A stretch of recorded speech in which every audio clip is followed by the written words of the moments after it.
رزق اور عزت کسی کے ہاتھ میں نہیں، اللہ جسے چاہے بے حساب رزق دیتا ہے۔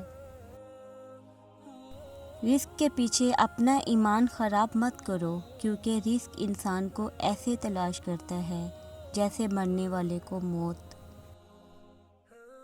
جب رزق کے پودے کو شکر کا پانی ملتا رہے تو مفلسی کی خزاں تو بس برائے نام ہوا کرتی ہے۔ ادب سے دیکھنا لوگو، یہ میرا رزق حلال ہے، کم لگے بھی تو تاثیر میں زیادہ ہے۔